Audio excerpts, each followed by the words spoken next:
This is really the only way to open up SEC Media Days for Wes and myself and the Big D. As no, Wes didn't have his headset on, so we're fully enjoying the Dallas. Oh, the Dallas theme, yeah. Yeah, and it's only appropriate. It feels only appropriate that we start with a cowboy unlike any other. No, the Protect the Star, right? Yeah. So George Teague with us.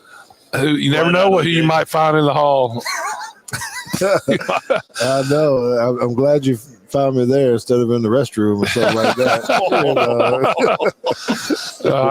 Actually, I was coming out, but there he's hanging out right outside the men's restroom doing an interview, I think. Wow, man, there's so many people in here, and I'm not quite as fortunate enough for you guys to be like you guys sitting over here on Radio Row. You know, I got to do my stuff over there in the little corner. So, come on now. I ain't buying this poor mouth right now. I'm not buying that. So what I'm interested in, since we're talking about that, is and you're one of the most beloved Cowboys, not only because of that, because y'all were good too, I guess, when you play, George, but have you T.O.'s from Alabama. Yeah. He hangs out when Coach Saban was there, went to a lot of Alabama games. Have y'all ever really talked, or y'all still zero? We've never had any words at all since the time we had our meeting at the 50-yard line. And I actually had to try to do that because remember afterwards he ended up coming to play for the Cowboys, and I actually tried to have a conversation with him, but he wouldn't have anything to do. He would not have any conversation with. I went through his marketing program too. I figured, come on, man, we can make some kind of money out of this thing. Yeah, exactly. Yeah, just a couple trucks or something, and let bygones be gone. He did what he did. You did what you had to do. That's right. Since it was and. I wouldn't know how you getting the sideline tickets though, man. It's hard for me to get down on the field sideline. I T.O. down there on the sideline. Well, I tell you what, you let me know, and I'll get you down there. Can't see anything down. I think you're fine where you are. Actually, there, George. You're gonna go there. Yeah. I think you're fine where you are. I think he's sitting in my old tickets. Well, that's not true. That's not true. I ain't got it like you, man. Yeah. So, I don't like the sideline. I like to be down there because you kind of feel what it's like. You get a little bit of what it was like when you played. That's true. Yeah. And I was on the sidelines with y'all a bunch because I knew all you guys and my brother was on the team.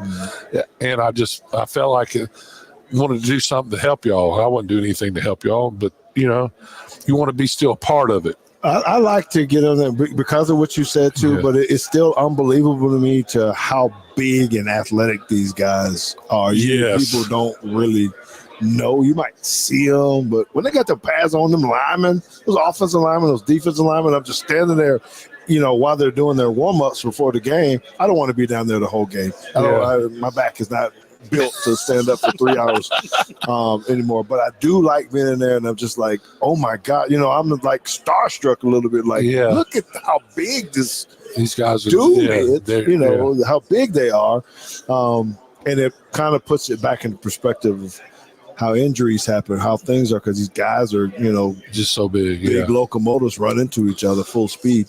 And so it gives me a little bit of admiration to say, man, when you see them make certain plays, it takes me back. So Bob Baumhauer calls me right before the show. Yeah. And he said, what are you doing? I said, I'm sitting here talking to George T. He immediately said, let me talk to him. And he said that George's play is his favorite play of all time. Wow. A lot of people, but that's saying a lot to me. Well, that means a lot to hear that. And I think he's saying that because I frequent Baumhauer's wings all the time. Well, he can't. But that would not. Everybody does that, right? That's not why he's saying it. I guarantee you that. No, he's such a great dude, man. He is. He actually jumped on my case one time because I still being from Montgomery, right, and my dad still being there, and sister, brother. I got plenty of family there. My wife's family there too, and so I was in Baumhauer's eating, and I posted on social media something about wings, and he, called me. He's like, "Why didn't you tell me you were going?" I was like, dude, I can get like 10 wings. I'm good. I can afford it now. When I couldn't afford it, you were nowhere. You wouldn't even take my call, right? That's what I told him. Yeah. He said, "Why didn't you tell me?" I said, he said, "I can afford it now. I couldn't afford it then. You wouldn't take my call then." That's not true. Bob Baumhauer was so nice to me when I was a freshman at Alabama, walking through the hall. And stopping and talking to me, and that's when it means the most. Because you're a freshman, you're lost, that's right? That's right. Anybody says they aren't lying. That is Because true. you're an alpha dog. You got there being an alpha dog, and when you first get there, you're not the alpha dog, and you realize that really quick. Mm-hmm. Well, I appreciate his support, continued support. I appreciate you guys for giving me the opportunity to come on and chat with you guys for a little bit, because I really am. I got to learn from you guys. And I'm saying this humbly to everybody because this is my first SEC media days, and I got to learn the ropes of how do you get the interviews? What's the right question do you ask? When do where do I need to stand when Bama rolls in on Wednesday? And I got to get that opportunity to, do what you guys do. I'm still new at this game. Well, not only are you hosting SEC Media Days, but also the All-Star Game is here as well. Yeah. I mean, this is amazing how much this is just done up in a big, big way here in Dallas. You know what a mistake I made? My first mistake I made with an assumption. And I know what they say about making assumptions, because when I heard it was at the Omni, I didn't even pay attention that it was the Omni in Dallas. I just went straight to the Omni that Jerry Jones owns up in Frisco. Oh, really? So I was up there looking for the SEC Media Days, and ladies like, "What are you talking about?" I was Should like, we be up I was there? like, "The SEC Yeah. Media Days." Yeah. I was like, "What are you talking about?" And I was like, "Let me look at my email." And I was like, "Oh, it does say Dallas. My bad." I have not been to the practice facility in like the town that Jerry Jones built for the practice facility. Yes. It's really impressive, at least to look from afar, what Jerry Jones has done to this town. So 2 things you need to see while you're here, if you can. And they are north of here. It's going to be 40 minutes to north of here. But I do highly recommend this as sports fans. One, you need to go to the headquarters and just see the area, what he's done with that practice facility and all the stuff that is around it. It's absolutely amazing and gorgeous, right? But the second one is you need to go to Allen, and you need to see the high school stadium that Eagle Stadium is called. It's going to blow your mind. It's where Kyler Murray played, where all the big Division I guys come out of. If you have not, you got to go see what this high school stadium Really? looks like. Dude, they spent like $70 million. High school. Oh, yes. No, it's unbelievable. That's crazy. No, it's unbelievable. You won't For one high believe- school? Or there many high schools play there? No, One high school. one high school. Well, we saw several high school stadiums coming down from Texarkana where there were a couple of dollars spent on some facilities. You have not seen the Allen Eagles The Allen Eagles. Stadium. It is worth it. Now I live in McKinney, and there's a great big one. They spent $65 million of our tax dollars there too. It's like a little baby Brian Denny, Really? lights flashing and got purples and the stuff. And I'm like, man, this is crazy. We didn't have anything like that. I thought I was big time when I played at Crampton Bowl. When you had to play the Crampton Bowl, it was something special. I thought that was big time. But now those are two landmarks that I do take people just for the practice facility, and anybody that likes high school football. Their stadium is bigger than a lot of college, stadiums. That is something else. And following the Cowboys in particular, I mean, as much as at least I follow it from afar, and to see the up and down roller coaster that is Jerry Jones, I realize he's got a gold jacket. I realize he's a Hall of Famer, but to capture that greatness that the Cowboys were in the 90s and still trying to go back to that, and we're in 2024. I mean, you know what I'm saying? Well, the formula can be wrong. It doesn't. You can't just live on what you've done in the past all the time. Well, I want to talk about the 90s and the 3 and 4 years or whatever it is. But you still have to keep up with the times, and how do you maneuver and what do you do? Because you can make it as pretty as you want and maybe attract people, but you still gotta win some games. You gotta play the doggone game, right? Yeah, win a playoff game. You gotta sign the right people. You gotta have the right coaches. You gotta have everything in place. And it just seems like Jerry and the Cowboys. I'm a Cowboys fan, right, and an analyst for them. That I just think they make some mistakes or don't want to make a couple moves that could maybe spark something a little bit different that hadn't been there. So, George, last year at the beginning of the year, they looked like the team to beat. Yeah. What happened? Was it injuries? Was it just ran out of gas? It seemed like all of a sudden people started running the ball on them too. Well, so yes, and that would be attributed to some of the injuries that we had. So on defense, you lose Trayvon Diggs, that guy from Alabama. He got hurt, but then when the linebacker core got depleted, Van Der Esch goes down. Overshawn, the guy that they got drafted from Texas, he goes out.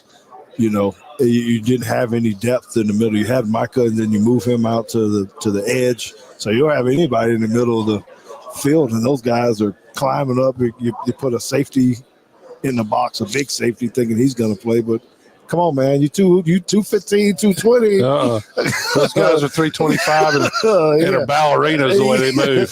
Yeah, so it was just there was no win there, and that's what frustrated me the most as a fan. It was that we never made any significant moves to try to fill that hole. Yeah. So you think this year they'll be able to those guys coming back? Are they going to be healthy? What's the situation this year? I think the situation is still iffy. I think you're in a better position. They did draft another linebacker, got a new defensive coordinator, Mike Zimmer, good friend of mine, buddy of mine. I think that he's going to bring something different. But still, you got some pieces because we didn't go get a running back. Now you're just going to lean on Dak, but Dak's asking for $60 million or something, which will put you back behind the even more. CD, so he's got 3 prime players that he has to pay that'll take up, a third of your salary cap. Are you going to do that? And so, training camp is going to be interesting to see who shows up. I think CD Lamb is going to hold out until he gets his. I don't think Dak will hold out. I don't know that, but he's in every position to be able to put the pressure on him to not show up at camp. I don't think he will. I don't think he's that person. But then you got Micah Parsons, who's sitting there just going, "Oh yeah, I'm going to be the highest paid defensive," and he deserves it. And for at least 1 or 2 days before someone else, does it. Yeah. So, Jerry Jones' back is really against the wall. With how is he going to handle that part? Because we basically did nothing in free agency. Because he couldn't. He knew this was coming up. He's going to have to pay him now. I'm sure that they're trying to figure out how to fit on paper. So, kind of change the subject a little bit. Play for the Cowboys. one of the most iconic teams. But to me, the most iconic team with the most championships is the Green Bay Packers. Yeah. Play with those guys also. What would you say the difference in the two teams are? The Packers as far as do you feel? I mean, the Cowboys are kind of the Northern Hemisphere's team. America's Right, team. right. Well, no, because they go to Mexico, they get as many people as they do in the States. Anywhere. Right? Yeah. This is easy for me to say, I think, or maybe I can give you some correlation. here, Yes. Is that the Cowboys are more like, if I can use another sport, the Lakers. They're flashy, high celebrity, lot of money. You know, you're going to have every big wig at the game. Doesn't mean football game isn't. And just Jerry has figured out how to capture. If you come to the sideline, you're a player down there. Yeah. The sidelines are full. There are suits and ties, and you just smell money just all spinning all around you, right? Right, That is right, the yeah. atmosphere that you have in the stadium on the lower parts, right? The Green Bay Packers are Tuscaloosa, but college town, 80,000 people in the city. You know, they're with the shirts off and they're drinking beer and whiskey and, you know, eating cheese, and they're just down, you know, just a different type of atmosphere that you Right. get from those. More down to earth, I guess, is what you're. Yeah, kinda- that's right. You're not, it's, There are 80,000 people in the city, and those are the 80,000 people in the stands. they shut down the whole city. You can't go. There's a couple bars that open just because someone knows that they're gonna get the people that can't get in the stadium to come watch the game there. But typically, it's like, you know, I can remember when they changed the grass out on the sod on the field.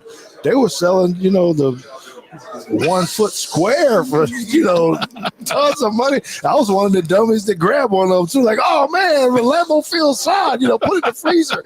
I'm like, man, what are we gonna do with this? It's next to his wedding cake.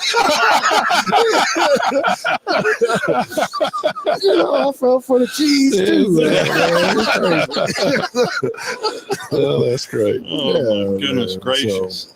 Also a Dolphin as well in your career. Yes. So, I mean, is there an equation there for the Dolphins, or was that? Yeah, the Dolphins, and I know it's a great place for Baumhauer, but it wasn't for me. I mean, me and Jimmy Johnson kind of got into it sideways a little bit when he was the head coach when I was Yeah. there. Loved everything about Miami and the area that we lived and all that, but I would put that as like they're transports. There's not a lot of Miami fans. There's because you got to drive 2 hours from or hour and 45 minutes from Miami to it's the to the bingo stadium. hall. That's what it is. The It's bingo the hall. bingo There's a lot of hall. old people who live down there. And they got a lot bingo of money, hall. and they do that. And all the people come. And if they want to go to the game, they go to the game. If they don't want to go to the game, you don't go to the game. Yeah, it's like the Hard Rock. You know? It's right. Yeah. South Beach is right there. No, but no, it's not close to the stadium anymore. That's. I Oh, think that's they true, need. yeah. I mean, they need to build a stadium in Miami Yeah. like it used to be. It's way out there. Yeah. now, man. It's They redid the thing, and it's nice. it's nice.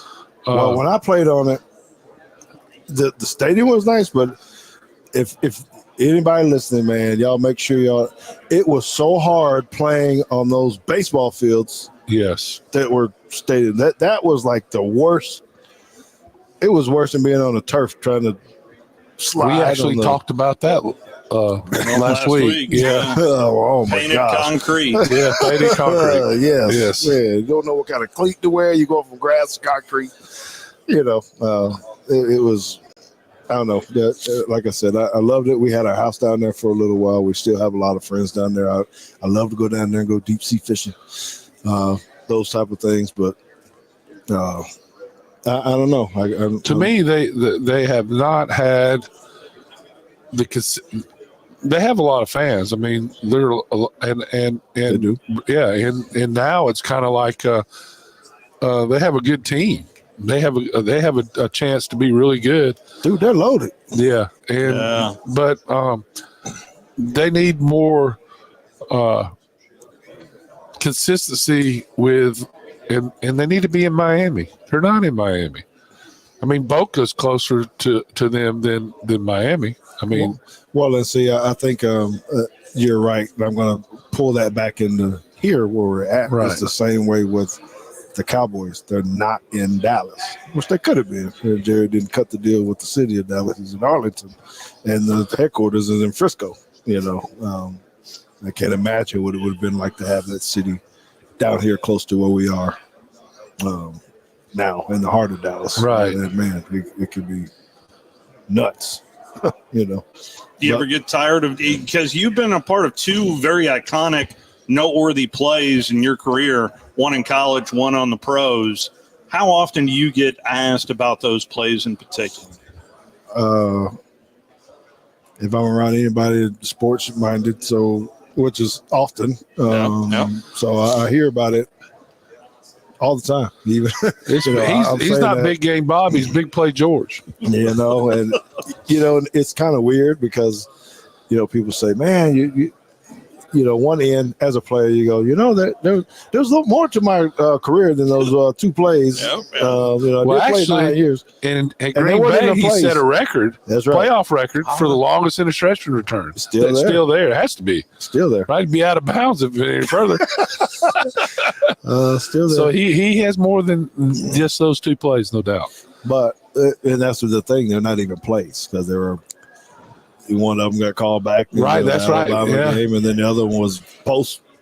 That was awesome, though. I stood up and threw my fist up when you did it. I was like, yeah, there you go. That's what you must. So you let them get away with a little bit. They give them an inch of rope. They take it. Yeah, they sure will. Yeah, they sure will. But felt like there was a lot of talking in that one. There's never any talking at football games. What are you talking about? who talks trash at a football game? Wide receivers, they never say anything to anybody. They're just, but there was quite a bit. We got to know each other a lot that game. I learned a lot about his mom. He learned a lot about my mom. Or thought he knew something about it, right? Man, things happen. It's like with me and Lamar and the Sugar Bowl. We didn't talk for a while. Same thing. Now I was on the good end of both of them, right? Right.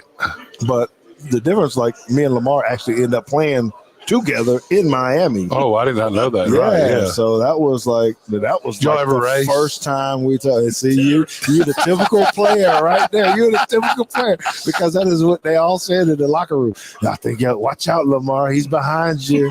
It doesn't matter if we're going to the bathroom. Watch out. Here he comes. He's going to get the towel. The locker rooms are the best. So he definitely didn't like me after that when we got together. So it made for a difficult but fun relationship when we actually became on the same team, But then we kind of, after I left, we didn't talk again for probably another 15 years or so. And I just reconnected with him a few years ago. Talking with George Teague right now, opening up Media Days, the only way to do it here in Dallas. But this college football world is changing in a big, big way. Tell me your thoughts on what you see, be it NIL. We've had Lane Kiffin here today calling it free agency. He had never mentioned NIL, just called it free agency in college football. What do you think of the state of the game right now on the college realm? I have a lot of concerns. I do think that there are some advantages for the players, obviously, right? Now, I do think players should be compensated in some fashion. Not how they are being compensated, but I do think there should be some type of compensation there. But I just think we're too far off the spectrum and don't have enough controls in it. I do think that they should have looked more at an NFL model with far as bonuses or severance or something to try to be able to give some guys something to do there. But free agency, I don't think is the market for it. Continuous free agency. Well, it's like they go to a school of 6 months and they leave the next semester. That's nuts. Yes, I agree, and I don't like it in the sense because there's not any trust or when we went to school, man, you went because you loved the university, the people, or what was being offered to you. Now they're not going for the brand per se; it's the check, and that's it. And if I can get a better one next year, and there's tampering going on or whatever, you just So I will leave. say that I think that there are still some people going when for the brand.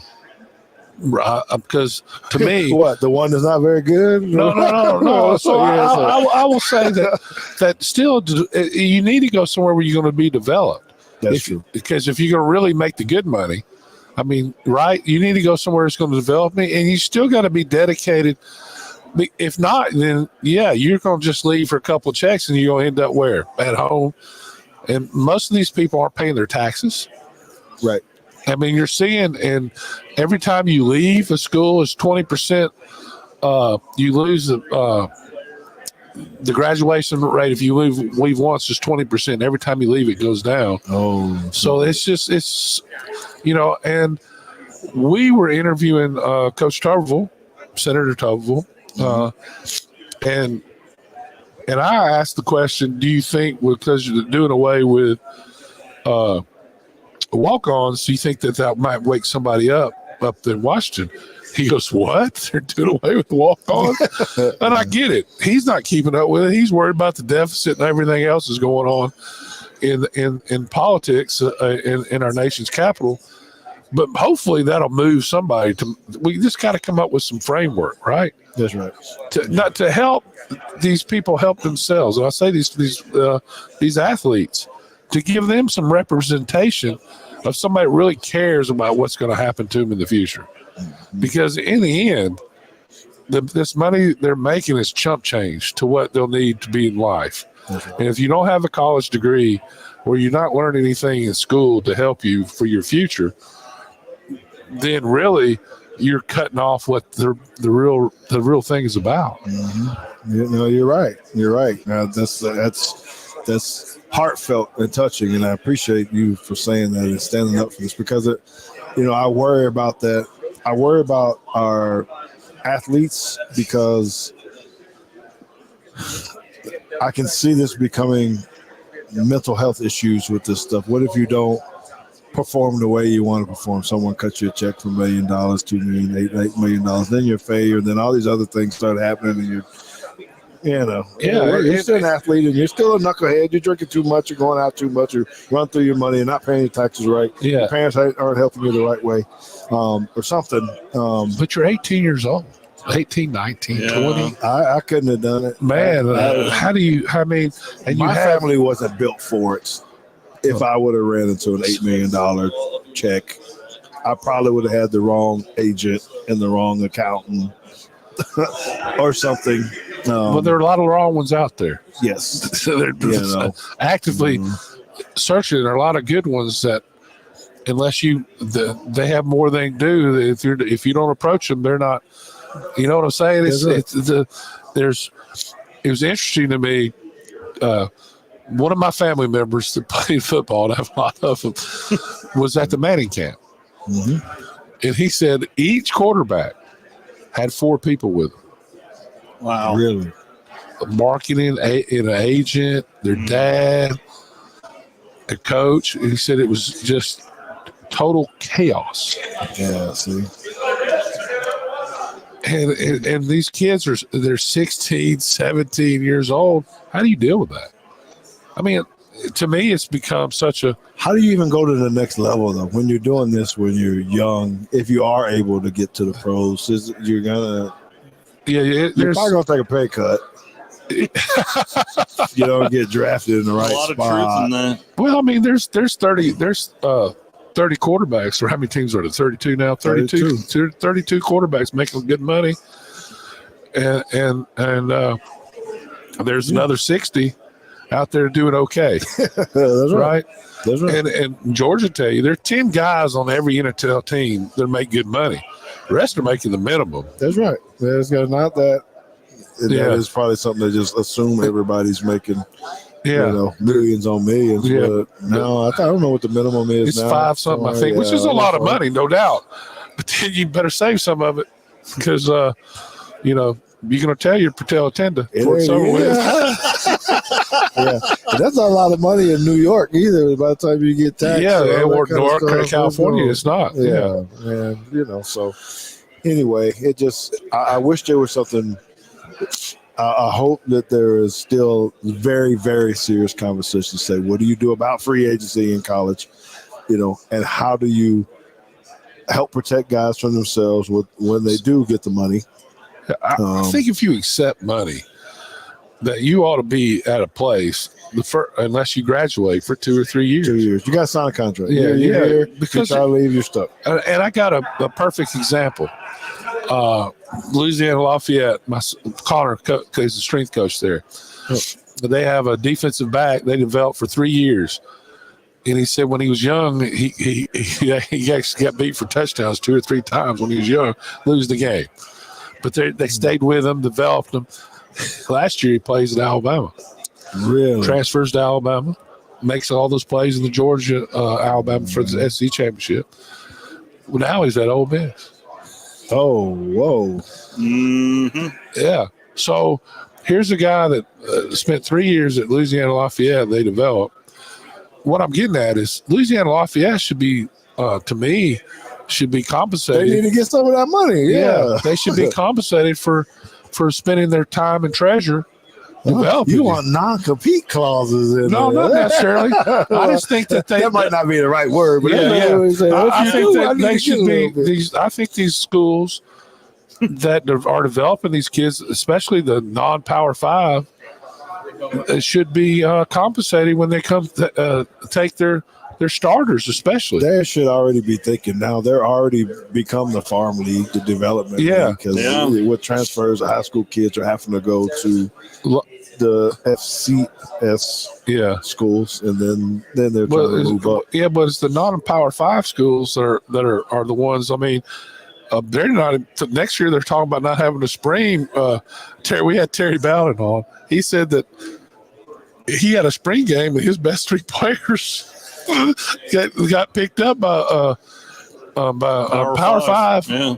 Because what do you do? Yeah. So that's, to me, there has to be something.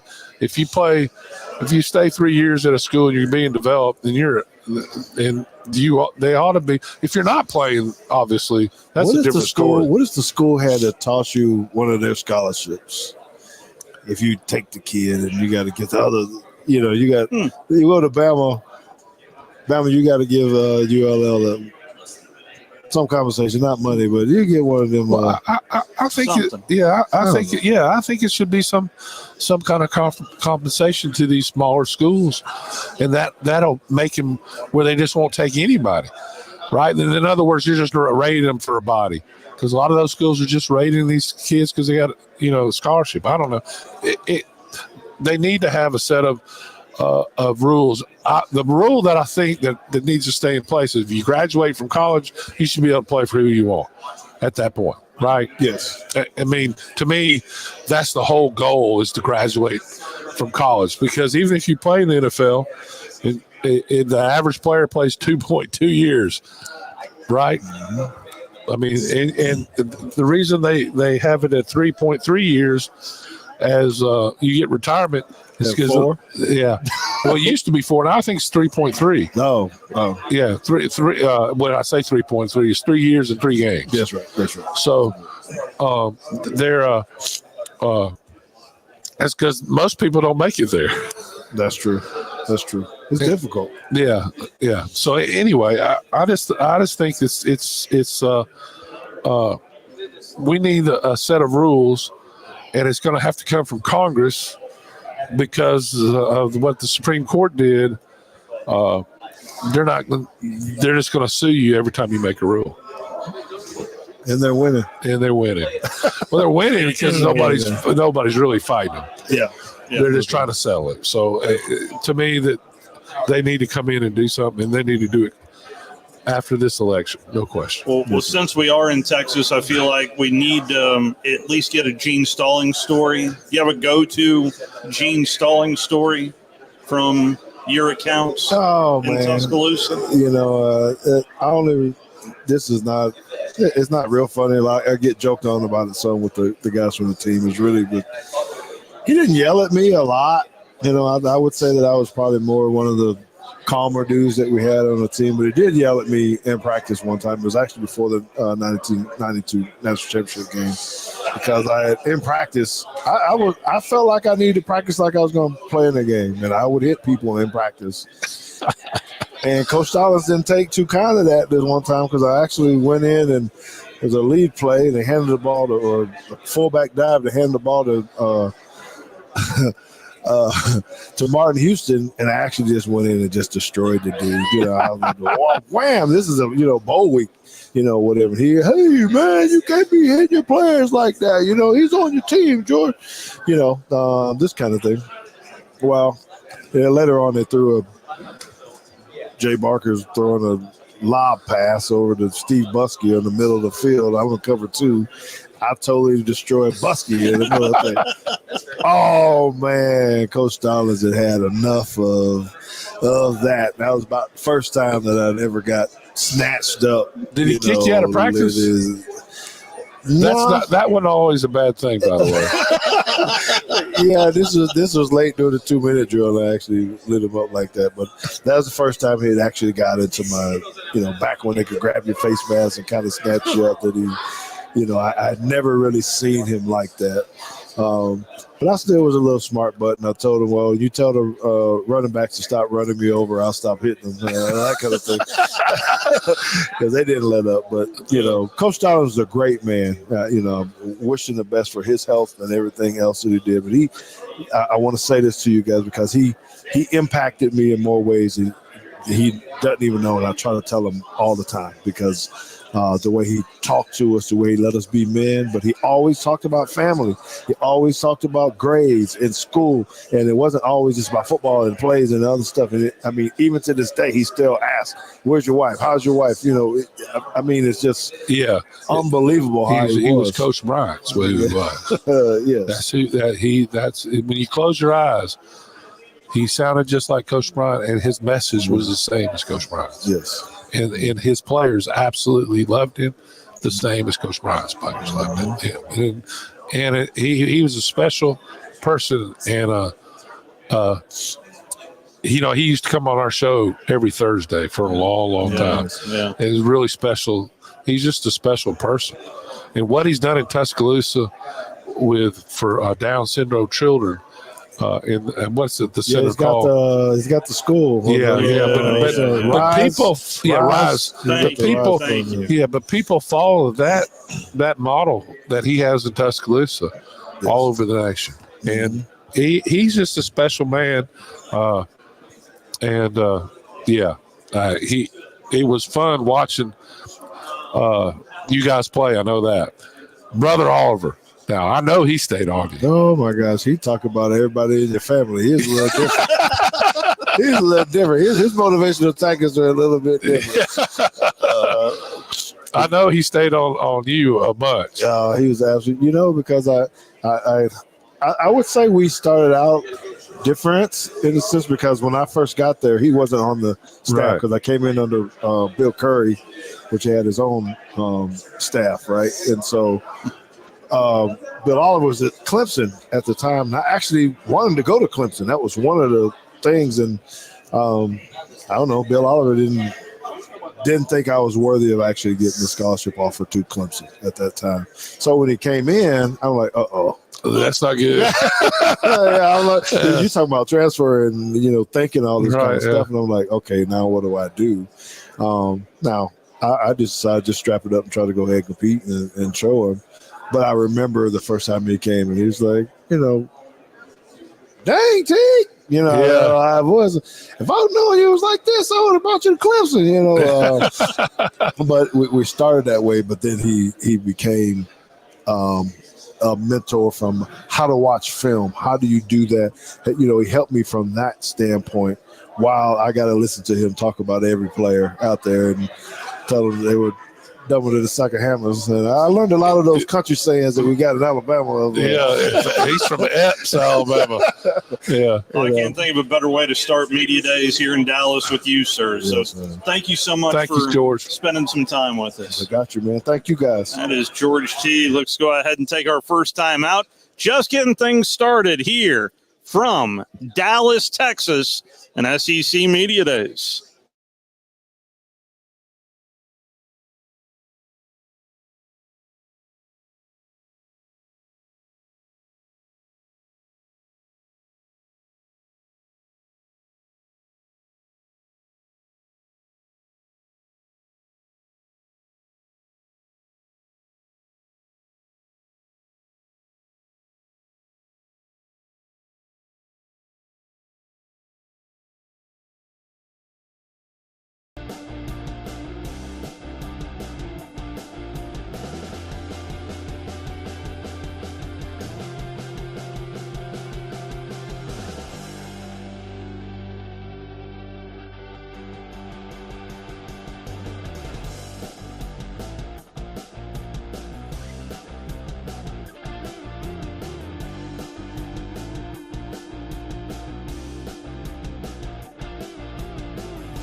You're listening to SEC Media Days on 97.7 ESPN The Zone.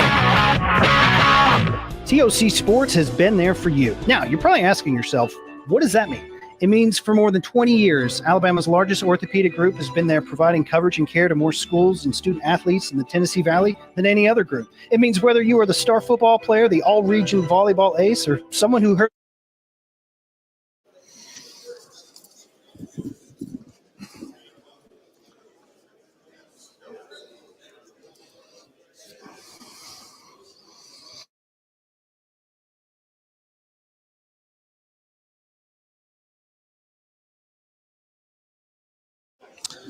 It is our coverage of SEC Media Days live from the Big D here in Dallas, Texas, where later on tonight, in fact, an hour and 15 minutes away, we'll hand things over to ESPN Radio, and coverage of the Home Run Derby comes up just about 30 minutes or so from where we are sitting at right now, and baseball all-star game here as well. And the day started with Greg Sankey. Things got a little testy with the commissioner. By the way, the commissioner of the Southeastern Conference will join us at the top of the show tomorrow. And here is a little back and forth with Greg Sankey from earlier today. Commissioner will go right in front of us in the middle aisle. Hey, Greg. Connor O'Gara, Saturday Down South. I know there's been probably a lot more important things with college athletics, but I was curious if there's a plan for an SEC tiebreaker system now that there's no divisions to be able to settle an SEC championship. Yes, in fact, we had our athletics directors on a video conference Thursday where we provided an update. It is a lengthy plan, consolidated around, I think, 8 principles. We go back to our athletics directors at their next video conference. It's about 2 weeks away. We can finalize that anytime between now and the start of the season. We have an annual in-person meeting where any of the little pieces that have been identified for review can be refined and finalized. So absolutely. Hey, Commissioner, we'll go over to our far right, over on the far aisle on the right. Spencer McLaughlin, Locked On Podcast Network. You mentioned the regionality of the SEC and the name still meaning something to this conference. Can you ever see a college sports landscape in which you would feel like branching out of the southeastern part of the United States with your conference membership would be beneficial? We're focused on our 16, period. You've seen how we've made decisions over the last decade plus for contiguous states to join. I think that's incredibly wise and provides remarkable strength. And I'm not going to guess about what happens next. Okay, we'll go right in front of me, Commissioner, here on the front row. Andrea Adelson, ESPN. As a follow-up to that, Greg, I think you said 16 is our today and 16 is our tomorrow in your opening remarks. And I just wanted to clarify, tomorrow, does that just simply mean tomorrow, or is that a long-term future tomorrow?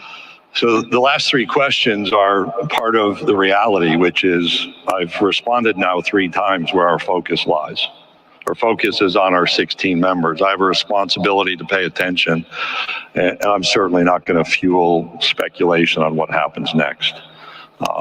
We can certainly remain at 16 for a long, long time and be incredibly successful. So that was Greg Sankey getting a little testy with the media about, well, you said 16 today, 16 tomorrow. Do you mean literally tomorrow or long-term tomorrow? So anyway. I think he was pretty, is what it is, right? We're going to stay at 16 is what he's saying. Feels that way. It does. Drudy Armand asked a question to Commissioner Greg Sankey. Thought it was a really good question. Had to do with someone who is sitting up on the stage. It was in the back corner in the room that where I'm pointing to is literally right across the hallway here, and that is one Nick Saban, who was watching the commissioner while we're in the big room asking the questions. And here is our man, Drudy Armand. Okay, we'll go right in front of you to the right, right in front of the front near aisle. Yes, Commissioner Sankey, this is Drudy Armand, WZZN Radio, Huntsville, Alabama. You worked with him throughout your entire career as commissioner on the other side of the headset with Coach Nick Saban. But what can he do to help our league continue to grow and navigate the ever-changing world of NIL and the transfer portal now as a member of the media and a voice of college football? What can Nick do? Well, help us avoid rat poison would be the first on the list. He and I spoke, it was a couple of days after the announcement of his retirement. And I think one of Nick's observations, I think it's fine to share, is the ability to be influential in a different role outside of coaching. He and I probably dealt with, you're doing this because Nick thinks it's competitively favorable. One of the things I found over time is Nick, in many ways, uniquely thought ahead on issues. Provided really deep and clear insight. And he and I have had any number of conversations over, this is my 10th year as commissioner, but I've been in the SEC for 23 years, but for the 2 years he was with the Dolphins, we're in conversation throughout those couple of decades. So I think he can bring that clarity. I think he can bring an understanding that even I don't have dealing with these issues on the front lines as a head football coach. And I know he brings a love of the game overall to an analysis. And so I have seen him engage in conversations already in a big picture problem solving way. And I hope that will continue. And he can evaluate my performance, since he's sitting in the room listening, my performance in answering that question. So, it was like college football kept changing rules to try to catch up to him. Yeah, to catch up to Nick Saban. And every time they changed the rule, it just made them stronger. And he said that. Well, he would tell them, hey, we need to do this. We did find a rule that he wasn't able to catch up to, and that's this. Wearing a credential was an issue for Nick Saban earlier today. The best part is, I guess the troll got kicked out that one time because he didn't have, because Nick Saban was there. They didn't enforce the rule all week. Yeah, until Nick Saban showed up. Yeah, so those are for our longtime listeners who know the troll has been a frequent mention for us. Brian Kelly was also up on the stage today. We'll hear a little bit. He was asked about Bo Davis, and I want you to hear this on the other side of our second time out. Let's go ahead and do that right now as we're live here. Radio Row, the Big D. We'll continue. You're listening to SEC Media Days on 97.7 ESPN The Zone.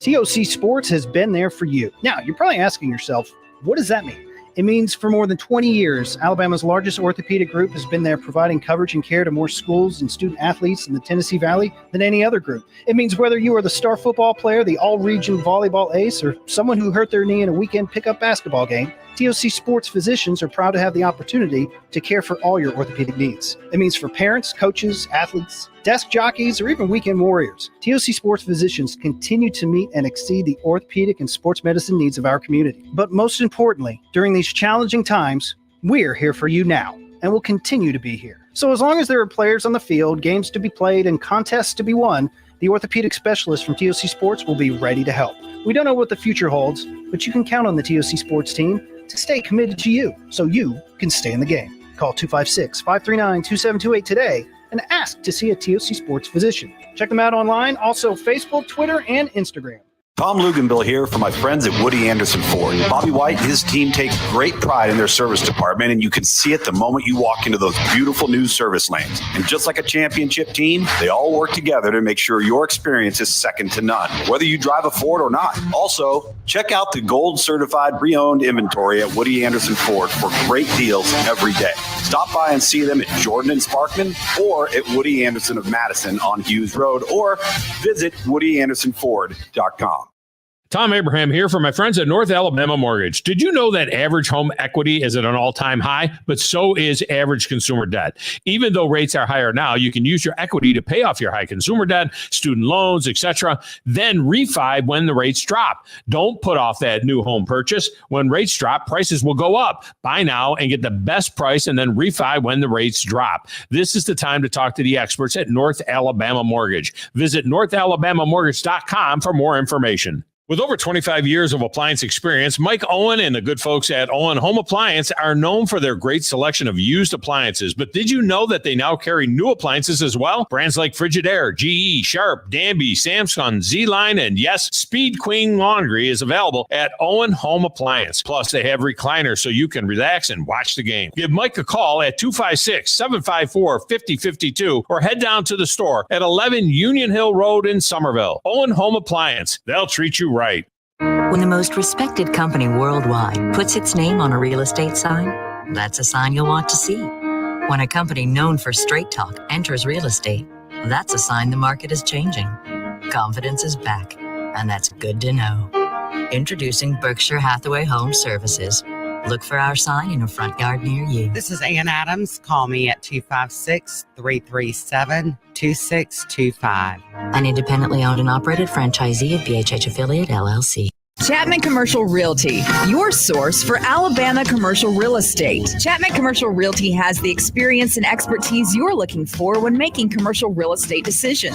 If it's office space, retail space, investment property, or project development, Chapman Commercial Realty is your answer. Call Bill Chapman today at 256-656-8413. That's 256-656-8413. Or find them online at chapmancommercialrealty.com. Eagle Masonry and Insulation. It's right there in the name. Eagle is your one-stop shop for block, stone, or brickwork, monument signs, and outdoor kitchens and fireplaces. Eagle also offers the finest craftsmanship and insulation, including fiberglass or spray foam insulation, and of course, insulation removal. Philip Love and his team have years of experience bringing the region the best in masonry and insulation services. For more information and a quote, visit insulatewitheagle.com or call 256-755-1556. Eagle saves you time. Eagle saves you money. You're listening to SEC Media Days.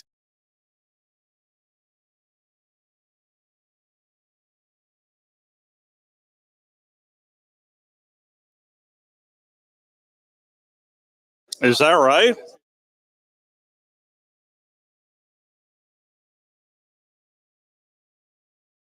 Delete. What's it about?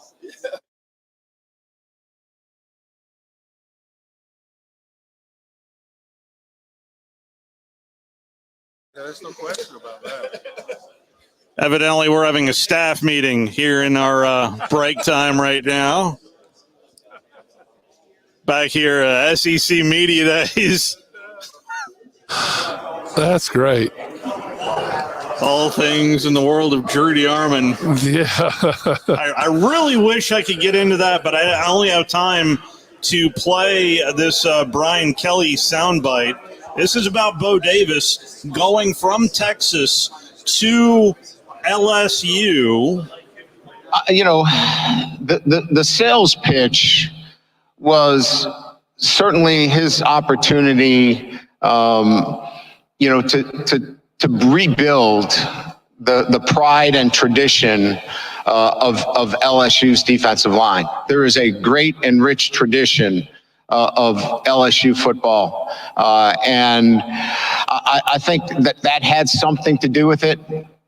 He wanted to be the architect of bringing that back. His ability to motivate, his ability to teach technique. He's demanding, never demeaning. He has an incredible experience with success. He's won national championships within the SEC. So players immediately identify with his success because it's real. And that carries on to the recruiting trail. Somebody that has done it, been there. And I think we're seeing that come to fruition, early on in his tenure here at LSU. That is a little bit of Brian Kelly right there on Bo Davis. Yeah, well, Bo Davis is he's put up a lot of people in the league too, a lot, and that's where these guys want to get, and they know if they work hard and do the right thing and stay healthy, that's where they're going with Bo Davis. So I think he's one of the best defensive line coaches in the country, and I think he's one of the best that Alabama ever had. and unfortunately made a mistake, and it's been hard to hire him back. Yeah. No doubt. Yeah. Because of that mistake. So maybe the one question that I've heard the most today is this. I'm doing it for the camera right now. This is not going to be a penalty Well, it shouldn't be. this year in college football in the Southeastern Did Conference. that was the biggest question they had. So this, in case you're just listening to us on the radios, horns down will not be a penalty. So feel free, as much as you want, Drew DeArmond, horns down. I think he will get on board with the horns down. That is the first hour, a very quick first hour. Coming up on the other side, we always get an opportunity to have maybe some guests combined that we don't normally get to have. That's the best tease I got for you. We'll be back right after this Sports Center update right here on 97.7 ESPN The Zone.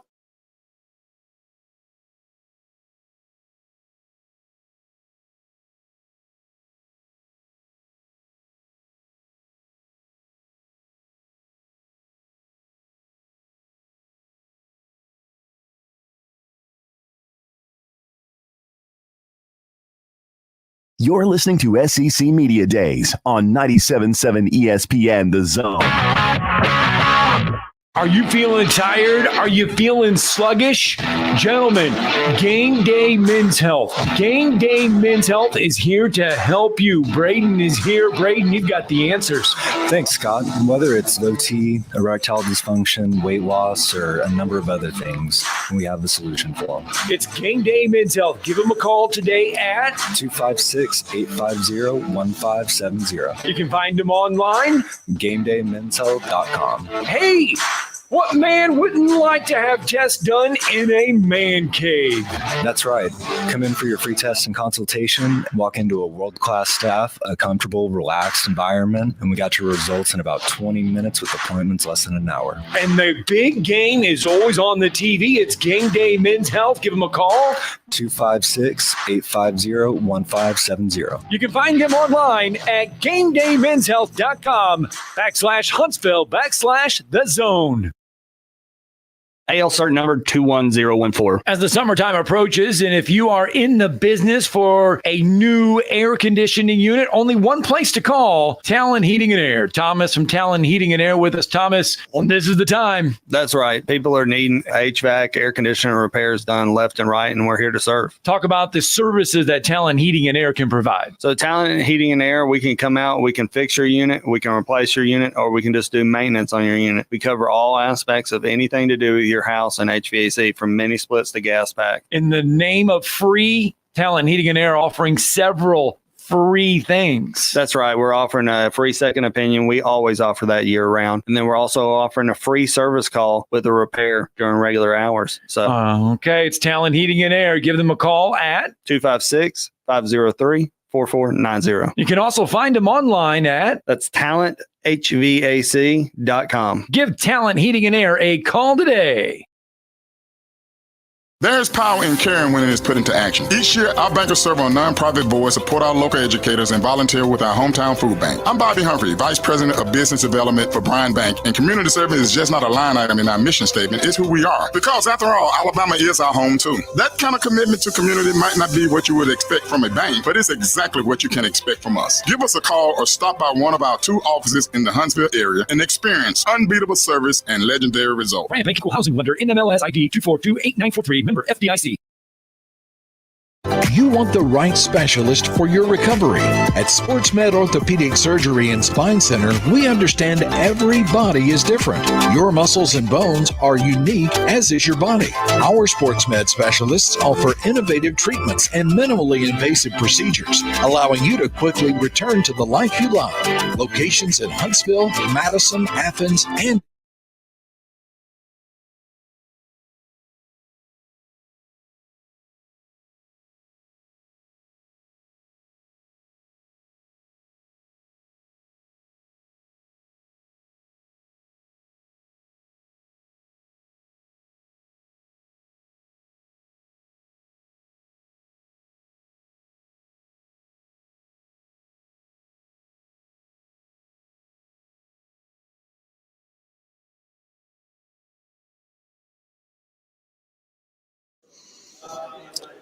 This is going to be a lot of fun right here. We don't get to do this a ton, but we have an opportunity for a little roundtable here.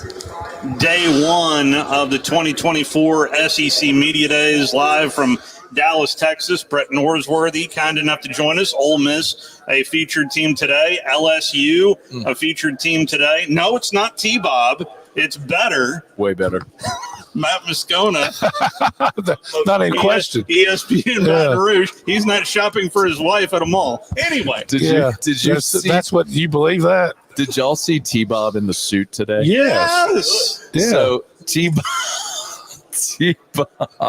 destroy his reputation. Yeah. So that's kind of the bit. He always comes here dressed in like a Star Wars button up, or just something with a fruit shirt and shorts. Looks Right. totally underdressed. Yes. And so he literally has a custom suit on today. Like that was the cosplay. That was to throw everybody off. He did. You good? I'm good. Okay. All right. Do you hear you? I do. Oh, okay. I just don't. Maybe it's just a headphone thing. I hear y'all. Good. Okay. Okay. All right. Okay. T-Bob was looking good today. You know what we have here with Ole Miss, LSU, and Alabama? In Georgia. Well, with Ole Miss, Alabama, and LSU, we have half of the old 16 Western Division. It's no more. That's right. And we found out today we don't know yet about a tiebreaker in terms of how we're going to determine if we are going to have a tiebreaker. What do you think about that, Matt? We don't know what the tiebreakers are yet? That's what the commissioner was asked earlier today, and said that there will be figured out. They'll figure it out here in the next couple of weeks. Doesn't sound good for Ole Miss. I think, head to head will be obviously division record would have been a thing. Head to head will be. I don't know that we're going to have. My first thought is I don't know that we're going to have a situation where you'd have too many tiebreak scenarios to get to Atlanta.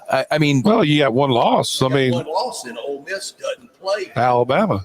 Ole Miss doesn't play Auburn. Ole Miss doesn't play Texas. How often do we ever have a situation in the conference where there are multiple teams beyond either a 12 or an 8-0 or 7-1 conference record? Do we have years like that often? Then maybe it's got to go to overall record. We don't, Matt. You're making great points for what we all cut our teeth on in college football. But we're in a brave new world of college football. I don't know anything more. I know you got college football players driving $700,000 or $400,000 Rolls Royce at Colorado, and I know we're paying the players. And I know what coaches are making. So I don't know the old rules of college football anymore. Well, yeah. Are there any rules? There are no recruiting rules. That's obvious. How do y'all feel about I might be an outlier, y'all. Not might. I'm the biggest outlier in this conversation. Like, I am the most pro transfer portal NIL guy in the world. Are you as well? Well, no. So I'm all good with NIL. That's not what we're having. NIL. That's not what's going on.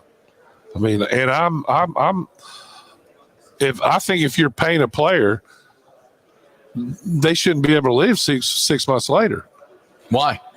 Well, because they took money from somebody to go to school. What about the adults that do the same thing? Who's not an adult? What are you talking about? The adults. Nobody in the NFL can just go from place to place. College football coaches. Yeah, college football coaches. They jump. Their contracts aren't worth anything. That's not true. It is true. They get penalized. I have two that are coaching. If you leave, if my son left Ole Miss, he'd have to pay his contract back. Okay. At year one. You can pay your contract back if that's written in a contract, and write it in NIL contracts. The NIL is not what's going on. And it is written in some of those contracts, Wes. It's just not enforced. Well, I don't know. I haven't seen a contract. So you might know more about the NIL. Well, the reason it's not going to be enforced is because and it is in those contracts, some of them, but who is going to be the team that says, I'm going to go sue the guy from my team who left, and then you're negative recruited against forever? Right? Yeah, you gotta have something. There has to be Why? something. You know what's going to happen? Like, again, I told you, What man. are you talking about? Why? I told you. Why? Well, because it's first of all, you're helping the kids who's going to stay in school, because this money's not going to last forever. Okay. Right? No question. A college degree would be worth a lot more to them. I could disagree with that, because I Yeah. think we live in a world where a college degree is becoming less and less relevant. But Well, it depends on what degree it is. that's true. Engineering, medical, yes, of course. Well, I mean, if that's what you want to do with your I have life. a business degree from Alabama. It's the best thing that ever happened to me. So I'm just talking about my experiences, having played the game and gone through what I've gone through, and thinking you're going to play in the NFL, play forever, get hurt your rookie year, right? I told you, man. If we have a sliding scale of people pro and I'm not against. I'm like players getting paid. I'm in the other room over there. Yeah. So I'm not against players getting paid. No. But I think there ought to be contracts, 100%. I think they ought to be enforceable. I like the player liberation and freedom. I'm there. In your day, right? Go back to late 70s, early 80s in Tuscaloosa. Who would have really torn it up in NIL? Who would have just made bank? Oh, I mean, everybody? Yeah, everybody. I mean, yeah, everybody. SMU invented NIL. I mean, we played Eric Dickerson. Well, it wasn't just him. I mean, their nose guards when we played them were Michael Carter, and Jerry Ball was his backup. Jerry Ball played 15 years and was all pro. I mean, Michael Carter's in the Hall of Fame. I mean, and was a great Olympian. And his daughter just won the last Olympics, won the shot put. oh wow, yeah, what a family. Yeah, that's pretty good. Yeah, that's pretty good. That's Yeah, like the Beckhams. Yeah. The Beckhams. Yeah. Well, no, I just think there has to be, to me, has to be some compensation for the schools. I mean, you just can't switch every 6 months. I don't mind the Wild West, but it's not sustainable. No, it's not going to. I mean, Ohio State, when they start, if they don't win the national championship this year, are they going to shell out $18 million next year? The alumni? Maybe shell out money to buy out Ryan Day. Maybe, yeah, that's true. I mean, maybe they won't, but the next school like Ole Miss, who sees, hey man, this might be the moment in time, right? We got the right coach, we got the returning roster, we can go ham in the portal to supplement and make our run. Like that, I don't know that Ole Miss does next year, but the next team that sees an avenue will. I know every Ole Miss fan around my age, let's say 58 plus, I'm 62. Let's go ahead and win this thing this year. I ain't got much time left. Yeah. I've been waiting a long time since Archie. Well, listen, I'm all for NIL. I really am. When it's really NIL, it's not real NIL. This is not name, image, and likeness. It's pay for play. It's pay for play. And I really don't have a problem with anybody making money. I have a problem though when something needs to be done to help the non-Power 5 schools who have a guy like the Ole Miss's cornerback they have this year. Jackson Dart. No, the corner. Oh, corner. That was at Alabama last year. Right. Yeah. But he was at Louisiana Lafayette for 3 years. Amos, yeah. Yeah. They developed him, right? They sent him to school. There should be something for those schools. They've spent time and treasure on them, right? Tell us at Bryant Hall how it would have broken down with players making the NIL money and not responding well to Dude Hennessy and Clem Griska. How would that have gone over? Well, I mean, yeah, but when they were there, Coach Bryant Sam Bailey killed somebody, didn't he? Yeah, but Coach Bryant was there. Yeah. And that's all. I mean, he was the master, period. There's no question. He was like a ninja master. He knew what everybody was thinking and what everybody was doing and how he was able, and there was nobody more scared of him than the people you mentioned. Better believe it. They were absolutely petrified of him. But NIL to me is it's not NIL, and I wish that they were really.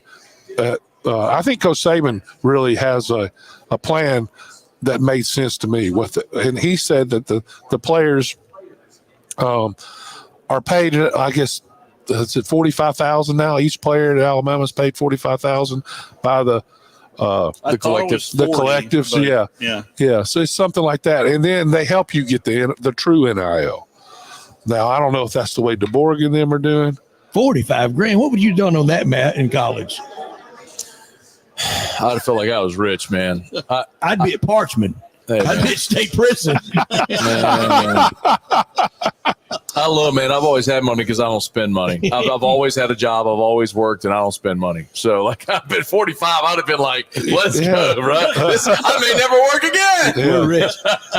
With Coach Saban retired, and I've joked all day, whatever security guard that stopped him this morning and said, we need to see your credential. Where were they Saturday in Pittsburgh, in Western PA? We need them with the Secret Service, don't we? We need that person hired there. Yeah, no question. But I've kicked this off with Coach Saban. Here's my big four all time of SEC coaches, the Mount Rushmore. Coach Saban, Coach Bryant. Everybody there? Yeah. My third is not popular. I know there's the Spurrier crowd, but 2 beats 1. I'm Urban Meyer. 2 beats 1, and then I'm already there with Kirby, and that makes the Tennessee people mad over General Neyland. Well, General Neyland's a pretty special dude. He was a pretty special dude. Sure was. Yeah, I mean, they almost held every team scoreless one year. Yeah. I don't know. I think General Neyland's there. I think Kirby might get there. To me, and that's a good. But you can argue Urban. it. I mean, it's a good. Yeah, Urban. Yeah. I know a lot went with him, but 2 at Florida and 1 at Ohio State. But I was talking about the SEC. Yeah. I think the reason that people mention Spurrier isn't necessarily just the cumulative number of titles. It's that he did revolutionize the game offensively. Yes, no question. And the longevity as well. But look, Urban having won, if you want to talk about like a national like college football, having won championships at multiple schools, I mean Nick and Urban, correct me if I'm wrong, I think that's the list. That's it. To win a national championship at 2 schools. So, I mean, from a national perspective, I think you could certainly start there. But I think it's even bigger that Coach Bryant won the SEC at Kentucky. That's the last time they won the SEC. I mean, it is amazing that he did it. Yeah. Stoops just passed him as all-time winningest Kentucky coach last season. Yeah, but he's been there twice as long as Coach Bryant was there too, I believe. Yeah, I think I've told you. He's probably played more games. Definitely played more games for season 2. I was at a Super Bowl and had Howard Schnellenberger on, and it was right after the Junction Boys came out. So my opening question to him was, "Have you seen the movie? What'd you think?" And in that big, deep, moving voice, he said, "Looks to me like they had it easy." He said, "Where's our movie at Kentucky? Check with Jerry Claiborne. Check with Charlie Mack. Check with Babe Pirelli." He goes, "Where's our movie at Kentucky?" Yeah. The Magnolia Bowl. When we talk about rivalries, it was certainly the Iron Bowl, and I mean, just the Egg Bowl is mentioned, but the Magnolia Bowl, how does that stack up, you think, with you two? It's not one because Ole Miss doesn't win it often enough, and until you do, it's more hammer and nail than it is a rivalry, and it's a little manufactured. Egg Bowl, Iron Bowl, Red River, Cocktail Party, the game, that all rolls off. Magnolia Bowl, a little manufactured, kind of created in the last 15, 20 years. Very important, and this year probably is as important as it's ever been because the winner's got an inside track to a playoff spot. Well, in the late 50s, in the late 60s, everybody talks about the SEC now, but the late 50s, early 60s, all through the LSU won the national championship, Auburn won the national championship, Ole Miss won it 3 times, Alabama won it 3 times. Ole Miss has won 2 out of the last 3. 2 out of the last 3. Lane's 2-2 against LSU. Yeah, I don't even know that anybody at LSU calls it the Magnolia. I've never heard it the Magnolia. Yeah, no. I've never heard that to just now. Yeah, well, Brett's right. A few years ago, they came up with the name. They came up with a trophy for it as well. But the reality is, like, Ole Miss is always going to have Mississippi State. Alabama and Auburn are always going to have each other. The thing from an LSU perspective is, and LSU people know this. It's not like everyone's fine with it. LSU doesn't have a rival. There is no traditional rival where every year it's that. So it really is generational. If you ask my grandfather, he'll tell you Ole Miss because is the at the biggest time, yes, LSU and Ole Miss were playing for championships in his day. But if you ask my dad, if you talk to my dad, he'll say Alabama, watching Coach Bryant in the 70s and all this stuff. If like me, in the 90s, in the early 2000s, LSU Auburn was all the crazy endings. Like that's what I came up with. Auburn burned down a building one year. That was the 96 game, the barn burner. Like all the games were named. So that's the one. LSU's not playing Auburn this year. That's the one I'm gutted. I'm like, God, I can't believe the game goes away.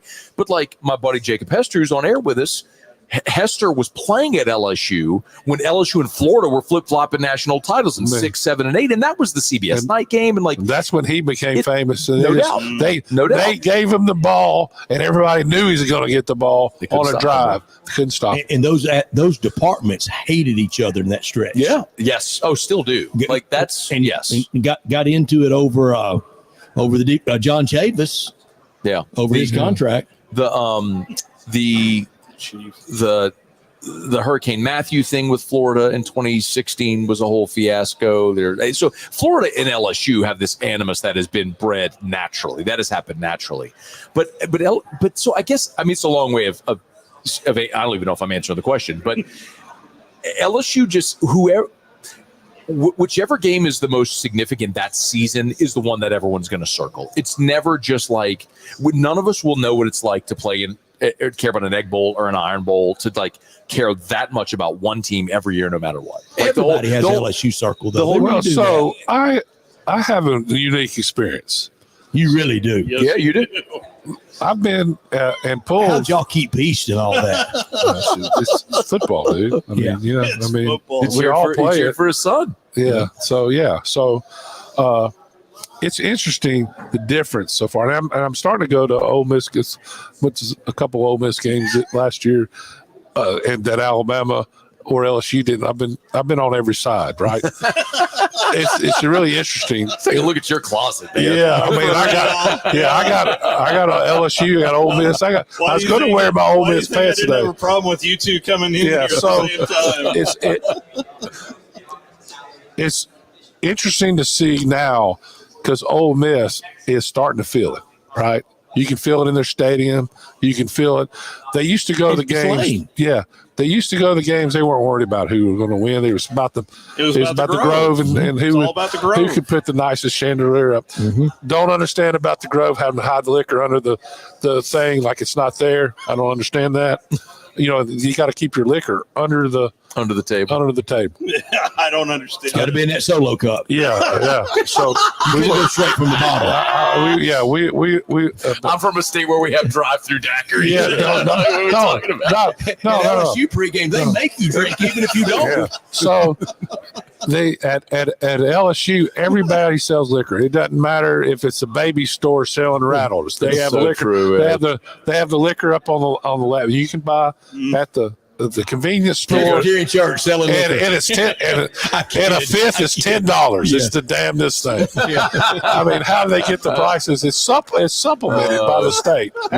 We throw a hell of a party. Yeah, there's no question. And they pay $10,000 for their spots. That's right. Yeah. By the stadium to tailgate. That's how much it costs. We had an open date the weekend of Saban's return in 2008.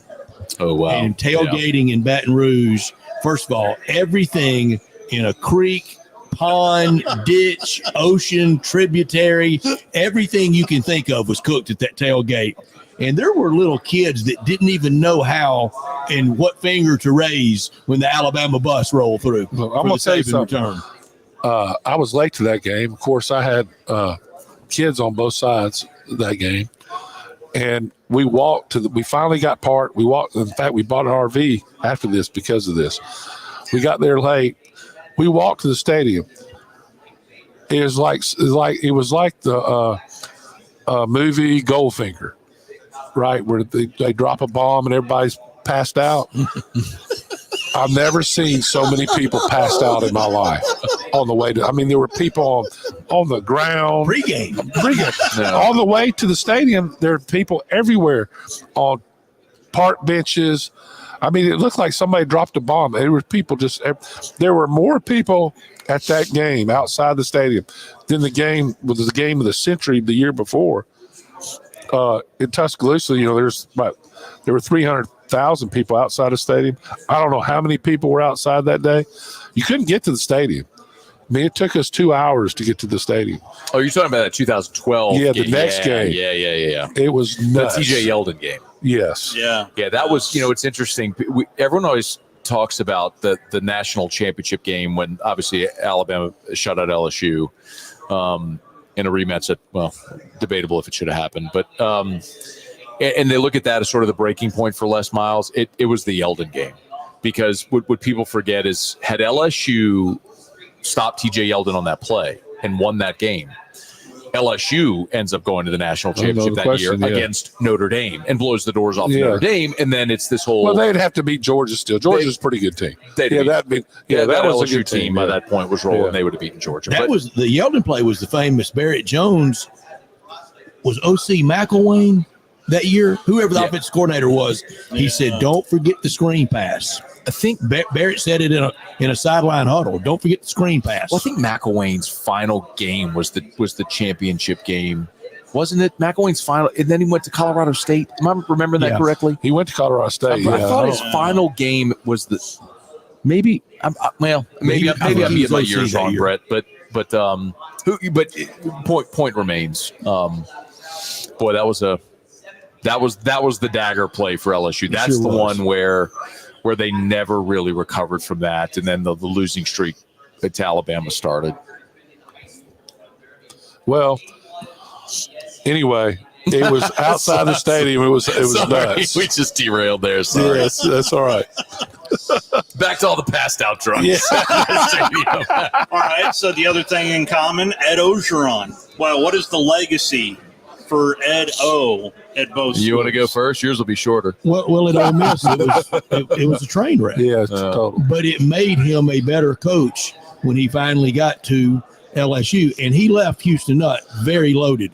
Houston Nutt went 18-8 those first 2 years and won back-to-back Cotton Bowls in the city we're in right now. We closed down Fair Park and opened Jerry's World, and it was with a lot of Ed Orgeron players. Yeah.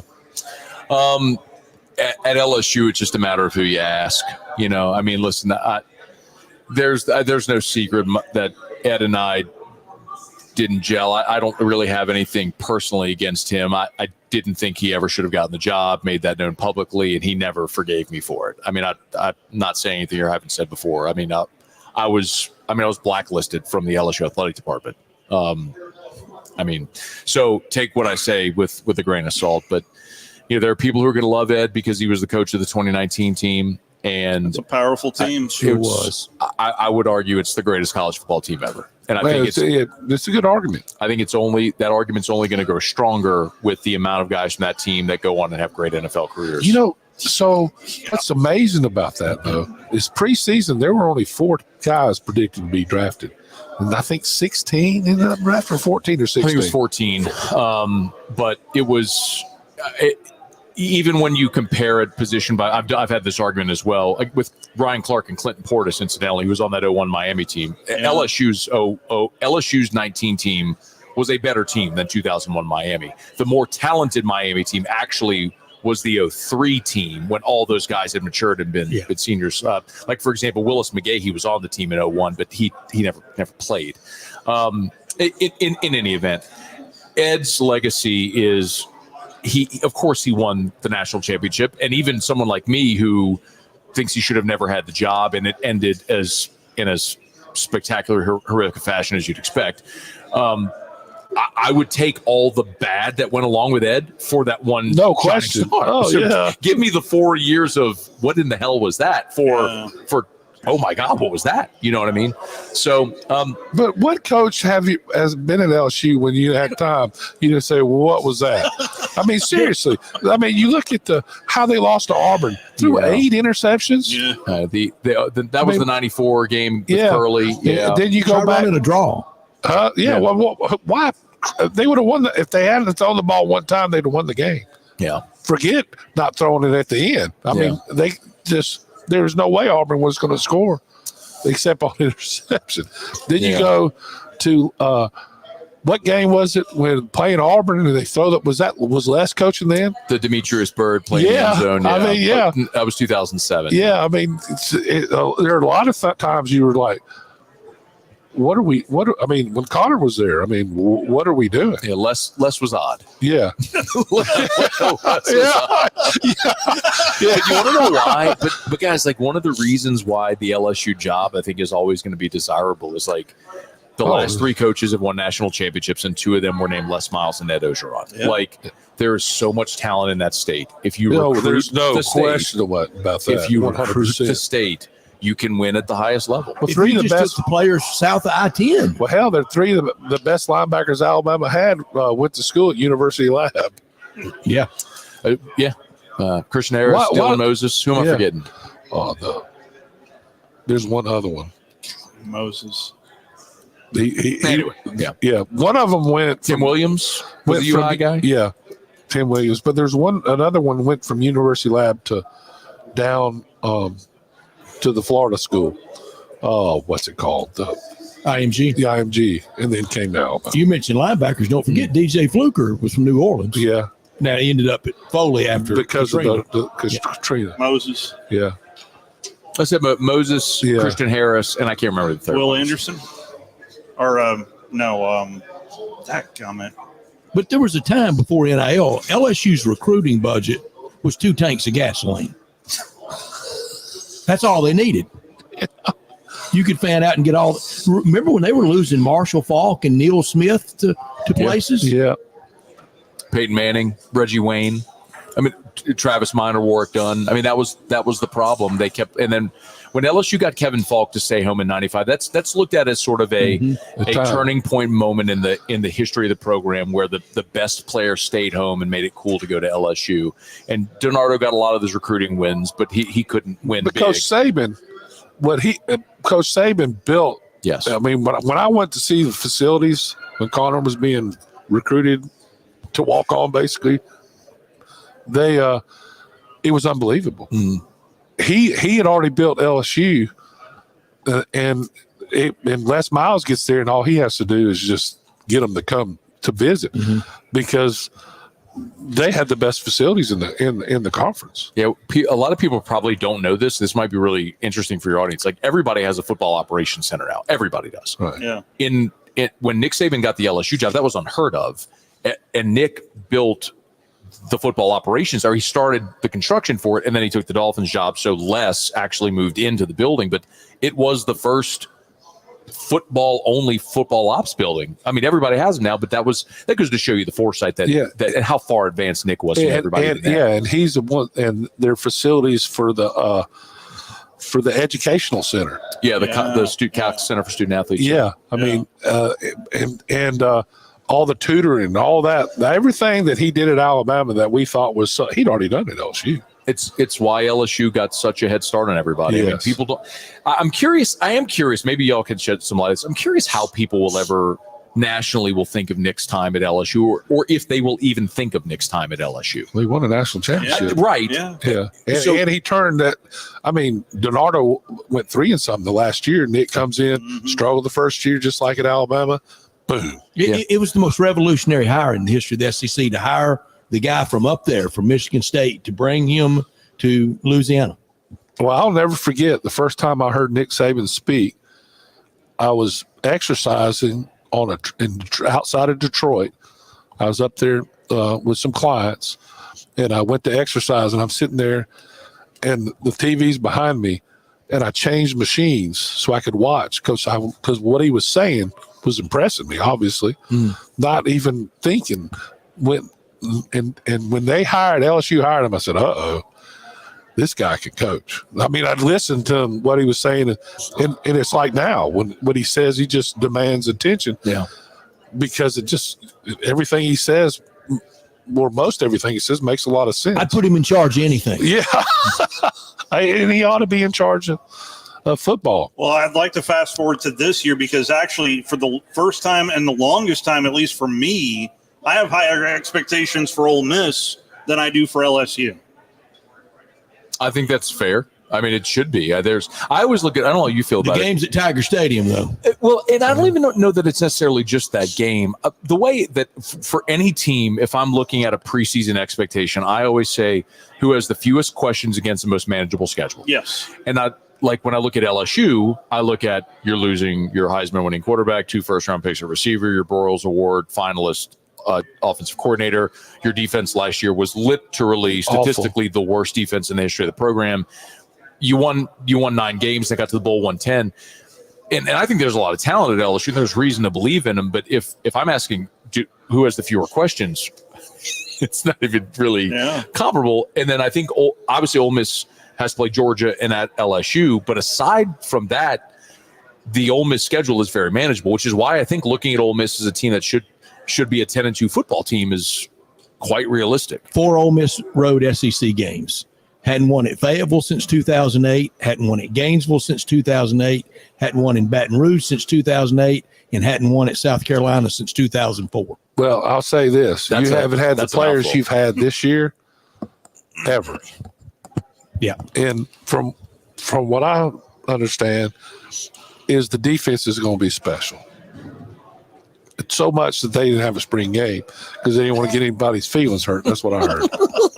That's what somebody told me. I went to the spring game and a slam dunk contest broke out. Yeah. Well, they're practicing for the sideline celebration, right? Yeah.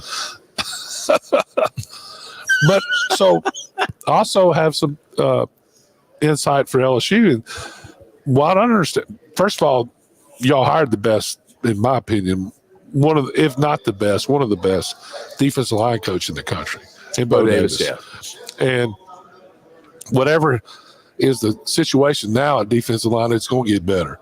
But that's what I hear the big thing is there's not that LSU is missing defensive line. They got to get players. And that's going to be a problem this year. D tackle and corner is it is. I mean, they're not going to be.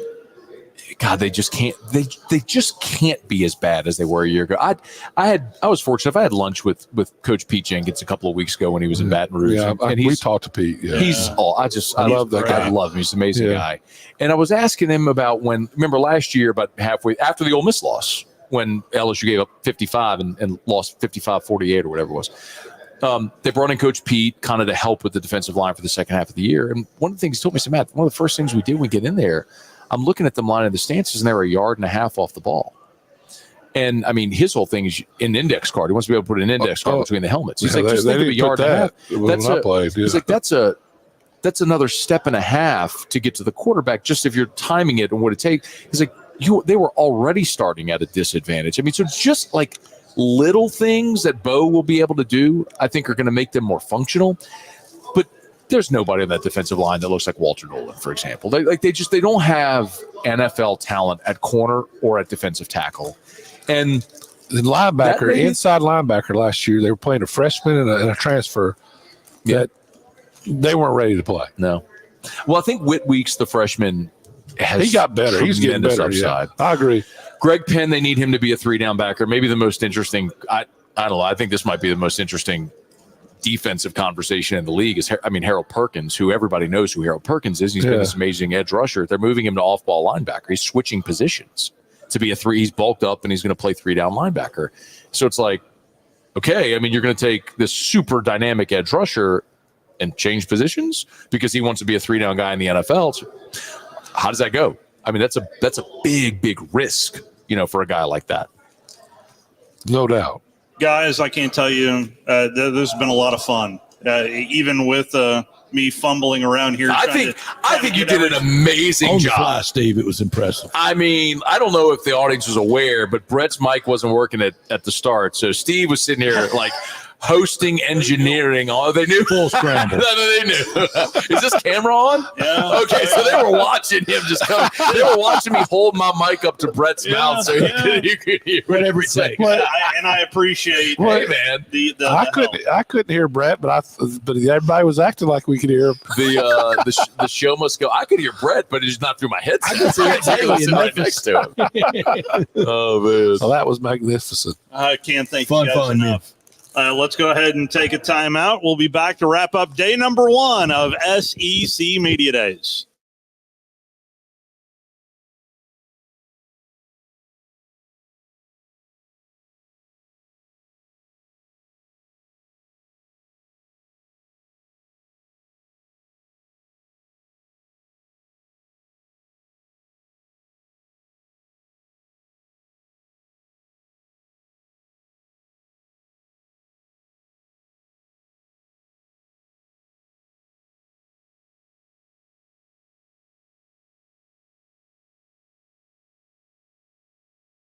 You're listening to SEC Media Days on 97.7 ESPN The Zone. Are you feeling tired? Are you feeling sluggish? Gentlemen, Game Day Men's Health. Game Day Men's Health is here to help you. Braden is here. Braden, you've got the answers. Thanks, Scott. Whether it's low T, erectile dysfunction, weight loss, or a number of other things, we have the solution for them. It's Game Day Men's Health. Give them a call today at 256-850-1570. You can find them online. GameDayMen'sHealth.com. Hey! What man wouldn't like to have tests done in a man cave? That's right. Come in for your free test and consultation. Walk into a world-class staff, a comfortable, relaxed environment, and we got your results in about 20 minutes with appointments less than an hour. And the big game is always on the TV. It's Game Day Men's Health. Give them a call. 256-850-1570. You can find them online at GameDayMen'sHealth.com/Huntsville/The Zone.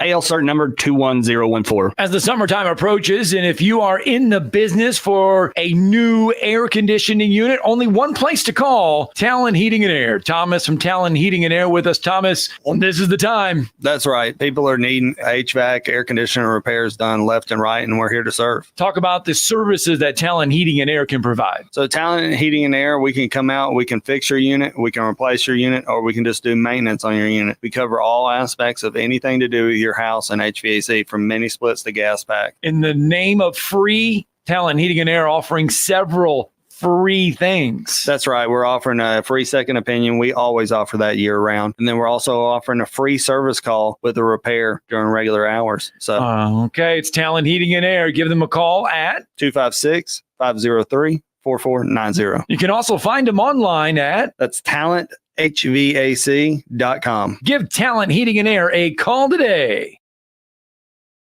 There's power in caring when it is put into action. Each year, our bankers serve on nonprofit boards, support our local educators, and volunteer with our hometown food bank. I'm Bobby Humphrey, Vice President of Business Development for Bryan Bank, and community service is just not a line item in our mission statement. It's who we are. Because after all, Alabama is our home too. That kind of commitment to community might not be what you would expect from a bank, but it's exactly what you can expect from us. Give us a call or stop by one of our 2 offices in the Huntsville area and experience unbeatable service and legendary results. Bryan Bank Equal Housing Lender, NMLS ID 2428943, member FDIC.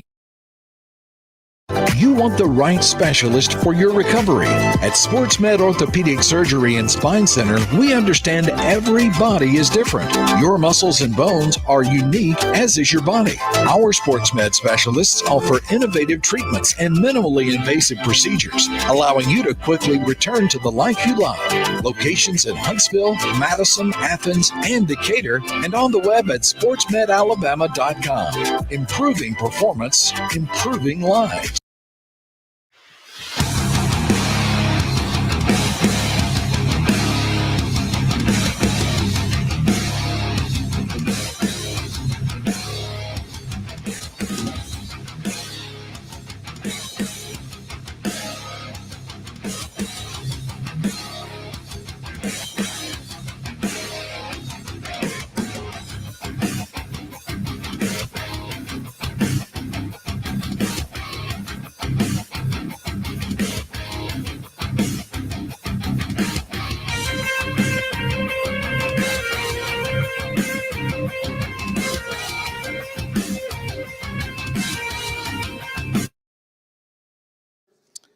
My apologies for the little music interlude right there. Didn't realize we were back, as all of a sudden we go from 4 wide to flying a solo. Interesting how that happens.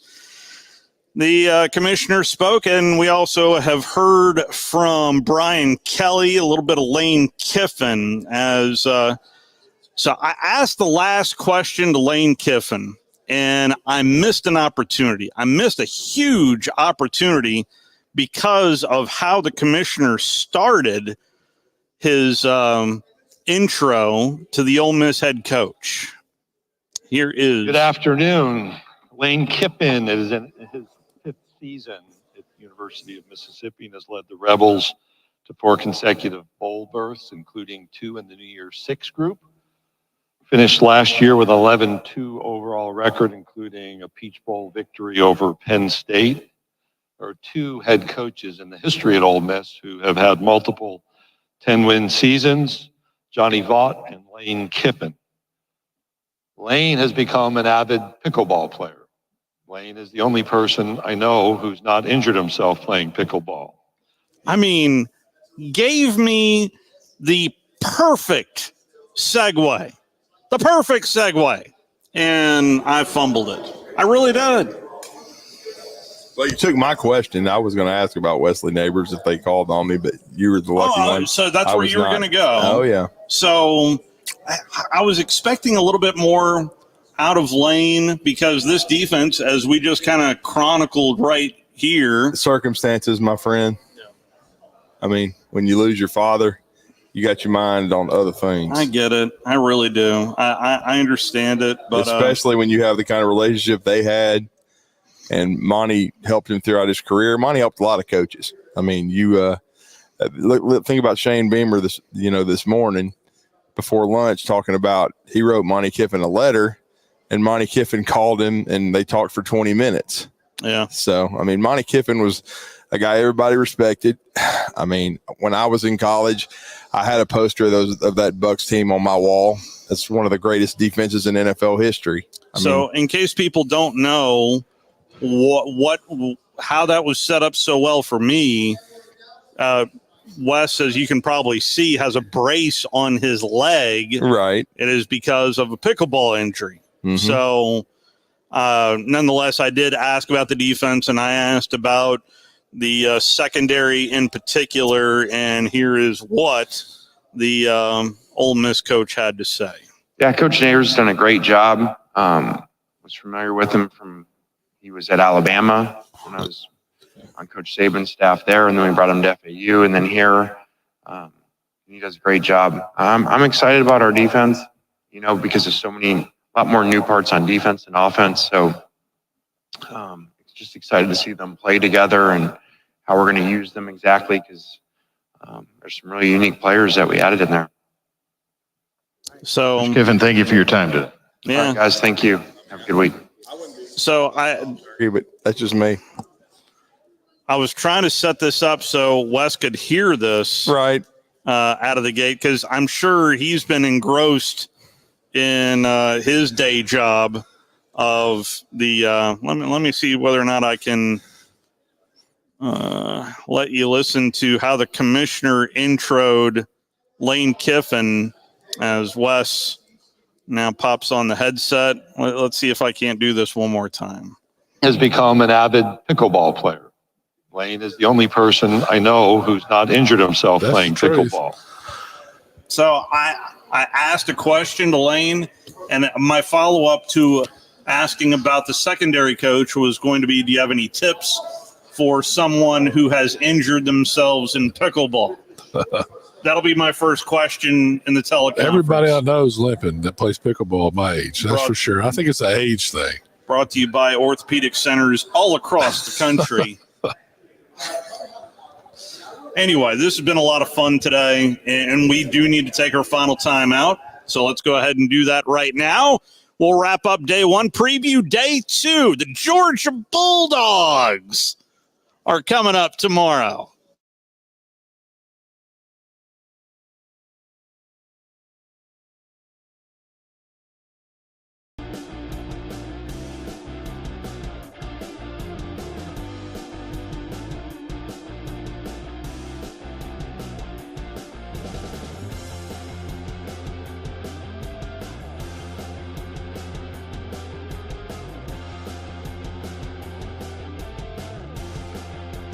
You're listening to SEC Media Days on 97.7 ESPN The Zone. Are you feeling tired? Are you feeling sluggish?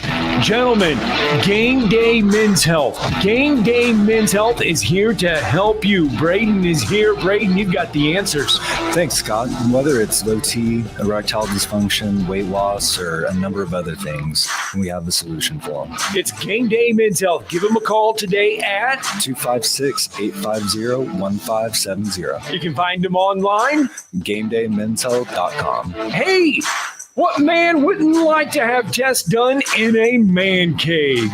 That's right. Come in for your free test and consultation. Walk into a world-class staff, a comfortable, relaxed environment, and we got your results in about 20 minutes with appointments less than an hour. And the big game is always on the TV. It's Game Day Men's Health. Give them a call.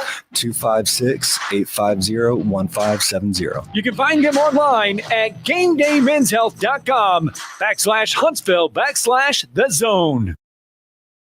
AL cert number 21014. As the summertime approaches, and if you are in the business for a new air conditioning unit, only one place to call, Talon Heating and Air. Thomas from Talon Heating and Air with us. Thomas, this is the time. That's right. People are needing HVAC, air conditioner repairs done left and right, and we're here to serve. Talk about the services that Talon Heating and Air can provide. So Talon Heating and Air, we can come out, we can fix your unit, we can replace your unit, or we can just do maintenance on your unit. We cover all aspects of anything to do with your house and HVAC, from mini splits to gas pack. In the name of free, Talon Heating and Air offering several free things. That's right. We're offering a free second opinion. We always offer that year round. And then we're also offering a free service call with a repair during regular hours. So okay, it's Talon Heating and Air. Give them a call at 256-503-4490. You can also find them online at talenthvac.com. Give Talon Heating and Air a call today.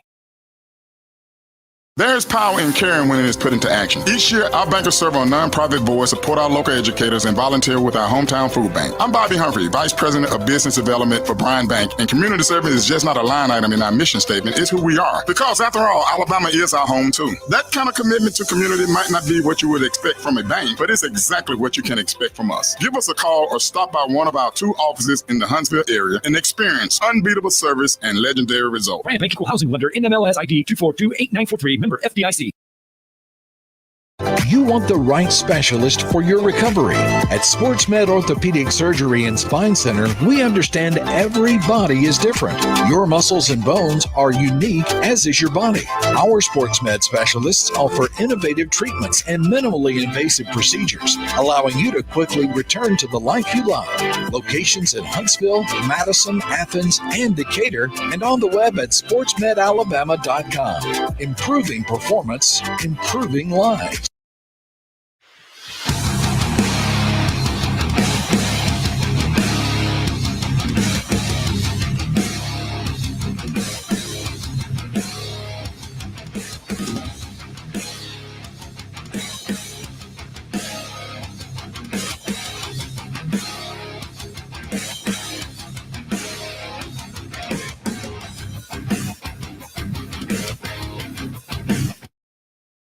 I'm with you. I'm with you.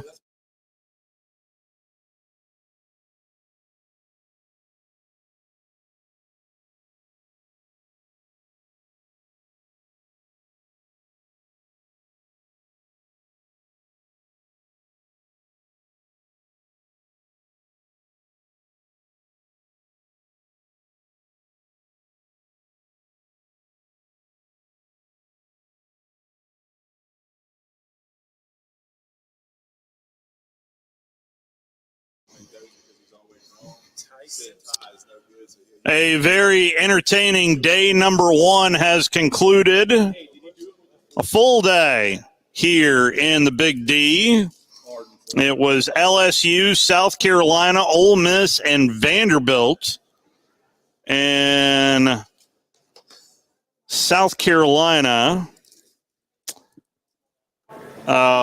Shane Beamer, he was asked about his father receiving the Nick Saban Award, in Birmingham. Here is Mike, if you could Shane Beamer. give us a little background of what Robbie Ashford brings to the table for you guys this year as well. Yeah, first of all, with Coach Saban, it was an immense honor for my dad to be honored with the Saban Award and be able to fly over there for the night and be in Birmingham together as a family. Obviously, anytime you see your dad get honored with an award, it's pretty cool.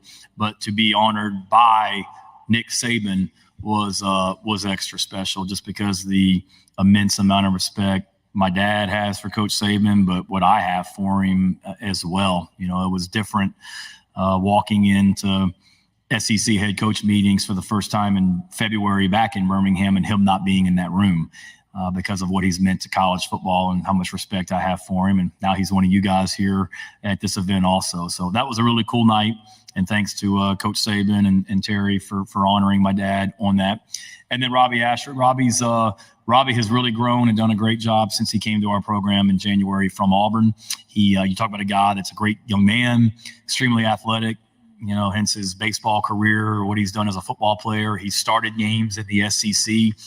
He's come in and he's helped make Lenoris Sellers better, and Lenoris has helped make Robbie better. And just a really great addition to our program, great personality, great energy, and has done a really good job helping us get better already on and off the field. That is Shane Beamer. I honestly forgot about Robbie Ashford being at South Carolina. Wow. Robbie Ashford is a really good athlete who made some good throws, wasn't consistent enough to for the liking of the people at Auburn, but people get better. We'll see how he does this year. I mean, to me, he is a great athlete. I mean, I just remember watching the game he played in Alabama. He made some incredible throws, but and made some really good runs. To me, he was the MVP of Auburn that night. He played. I mean, he played really good in that game in the Iron Bowl. Coming up tomorrow, we'll have Georgia, Tennessee, Oklahoma, and Missouri. And so Drinkwitz will be in the house here tomorrow. And a lot of expectations certainly around this Missouri program. And interesting. I just can't buy in. I mean, why can't you? Just because they're Missouri. Because they're Missouri. They just will find a way. Because they're Missouri. Yeah, absolutely. I mean, I just can't. I can't just hop on the. You're not on the Luther Burden bandwagon? No, I think they're going to be good. I just don't think they're going to be as good as people say they're going to be. I think they'll have 3 or 4 losses. Yeah. So. Well, if it's 3 losses, that's still in that potential to be a playoff team. Yeah, I don't know. And with their schedule, really, with their schedule, if they have 3 losses, they will not be a playoff contender. Week 9 at Bama. Yeah, that'll be one of them. Georgia. What is an unsuccessful year for Georgia? Well, I mean, you're the Georgia fan. If they don't make the Southeastern, if they don't win the Southeastern Conference, they could play for national championship. I don't have them playing for the SEC championship. Well, I know you don't, but I have them as a playoff team. Well, yeah, but I don't. I see L's at Bama and against Texas, and I think that's enough. They play Texas. Them. Yeah. I think that's enough to bounce them from the SEC championship game. Yeah, and who knows? It just depends. If Alabama beats them and Alabama has 2 losses, then Georgia might not make it to the playoffs with 2 losses. It just depends. There's so much can happen this year, and a lot of teams don't play each other, and I don't like that. So if there's one team after studying up more on this team that I feel sour more on than I did at the end of last year, it is Tennessee. I think the Vols.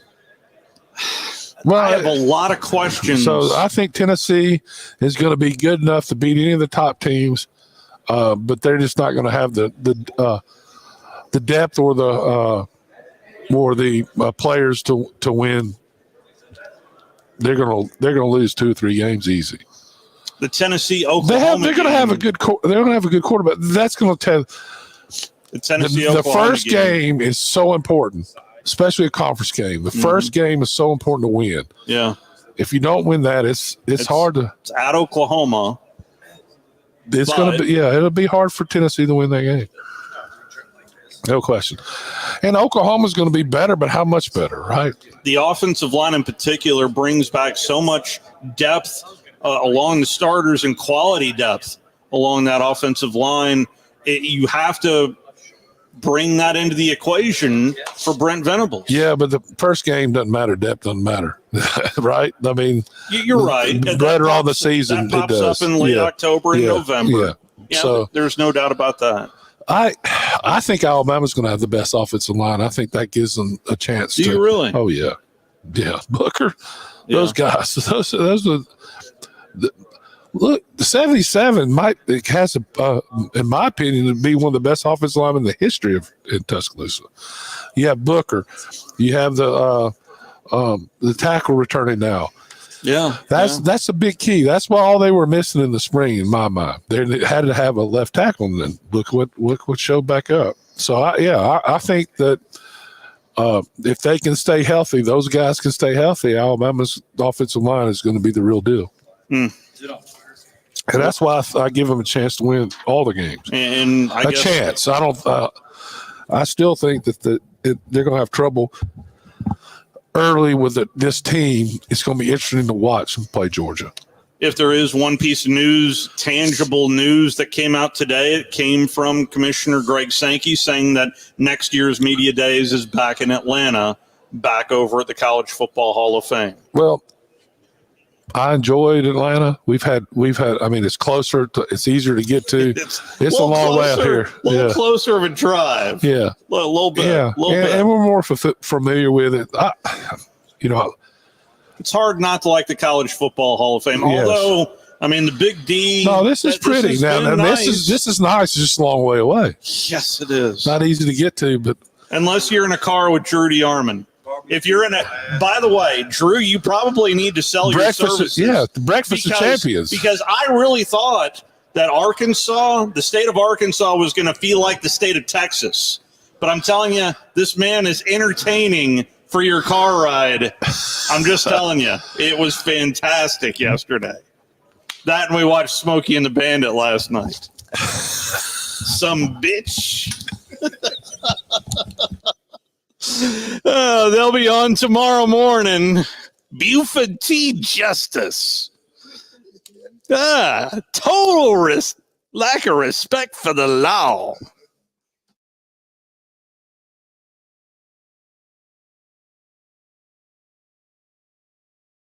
Thank you, brother.